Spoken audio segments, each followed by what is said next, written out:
texte de Jean d'Apamée du 5e siècle.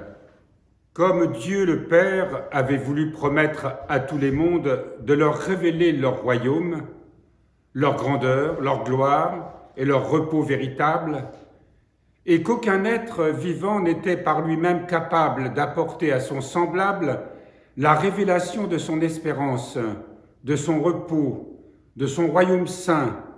Seul celui par qui existent tous les êtres vivants et qui connaît leur nature, leur capacité et leur science, pouvait par lui-même leur montrer la gloire qu'il leur est promise. Ce que nous dit Jean d'Apamée déjà dans ce premier paragraphe, nous dit que malgré tous les grands sages qui sont venus, tous les prophètes, tous les saints, aucun ne pouvait apporter la rédemption au monde. Il pouvait enseigner, il pouvait montrer une voie, mais il ne pouvait pas, évidemment, effectuer cette régénération de l'humanité. Seul Dieu peut le faire, parce qu'il est leur créateur. Celui qui est l'image de Dieu, et par qui ont été créés trônes, seigneuries, principautés et puissances, a été constitué le premier-né de toutes les créatures.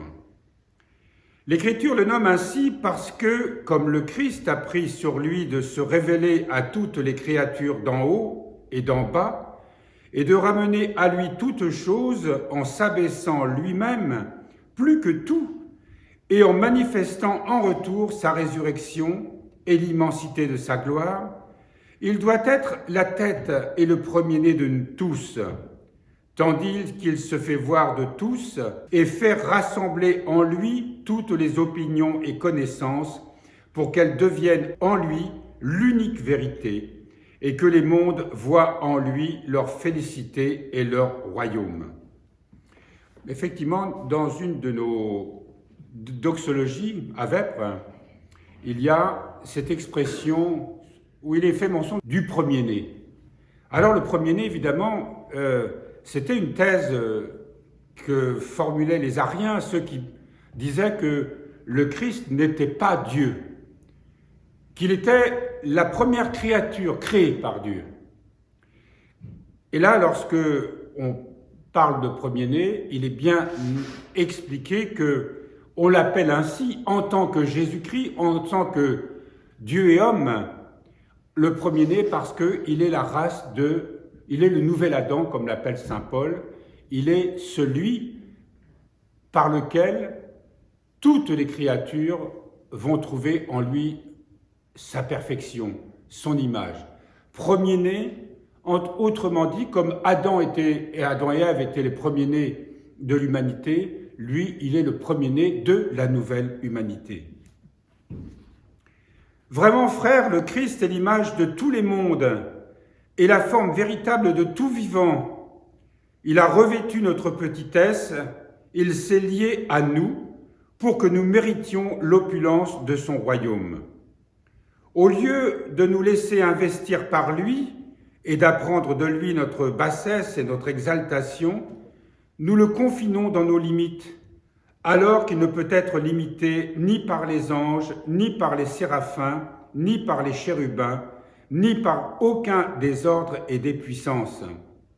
Mais c'est lui qui peut tout et contient tout, se révèle à tous, est revêtu de tout et tient tout, de sorte que nous aussi nous pouvons proclamer avec Paul, vraiment, il est grand le mystère de la justice divine, qui a été manifesté dans la chair, justifié dans l'esprit, vu des anges, cru dans le monde, enlevé dans la gloire. Ça reste un grand mystère que cette incarnation de Dieu. Lui qui est l'infini, lui qui est le créateur, lui, comme il est dit ici, il est tout, il contient tout, alors que nous ne pouvons, nous contenir que nous-mêmes. Mais il se fait le dernier de tous. Il se fait le plus petit d'entre nous.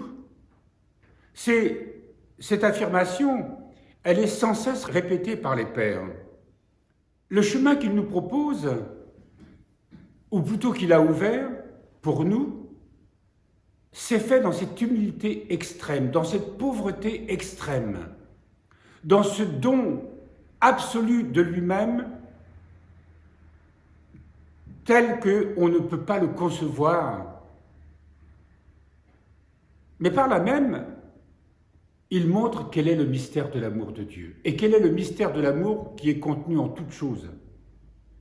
Et il nous montre le chemin que nous devons nous emprunter, parce qu'il nous l'a exprimé, il l'a manifesté. Il y a ses enseignements, il y a ses signes, les miracles, bien sûr. Mais c'est par sa vie qu'il a montré le chemin. Et c'est par sa vie que tout a été rédempté. Et nous avons, nous, à, non pas imiter, comme le fameux livre « L'imitation de Jésus-Christ », qui est un bon livre par ailleurs, mais le titre... Mais il faut que nous soyons le reflet, comme dit l'une de nos prières. Il faut que nous soyons le reflet dans notre vie de tout ce que le Christ a vécu.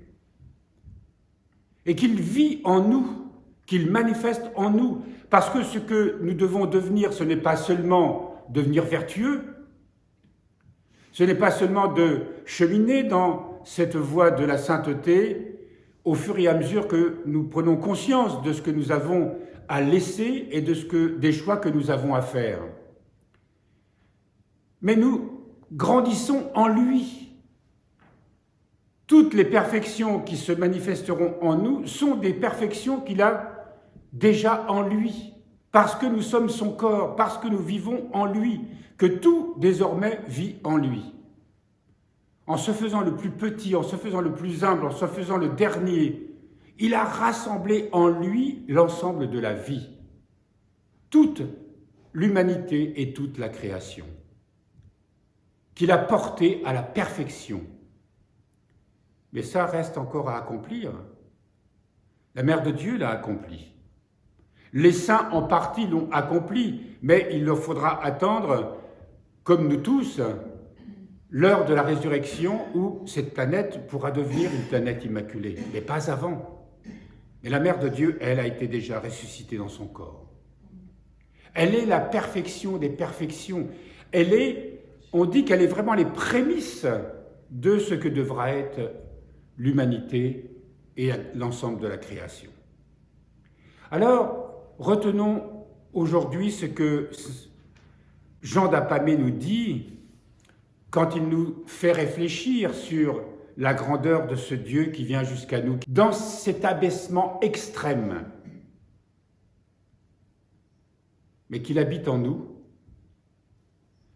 et que tout ce que nous ferons de bien et de beau nous est donné par lui. Parce que notre nature humaine, c'est sa nature humaine. Parce que lorsque nous sommes obéissants à l'Esprit Saint, c'est son esprit. Tout ce qui s'accomplit de beau, de bon, de grand, de vrai dans notre chair, dans notre humanité, nous est donné par lui. Parce qu'encore une fois, nous sommes en lui. Nous sommes dans son corps et que tout ce qui s'accomplit vient de ce corps qui ne cesse. Vous savez, quand on a parlé de la liturgie, nous disions que nous manifestions ce corps comme ce matin. Et ce qui est étrange, c'est que c'est vraiment le corps glorieux de Dieu, du Christ.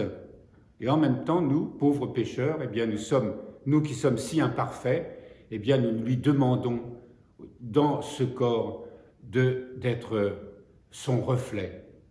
Autrement dit, d'entrer vraiment dans un chemin de sainteté.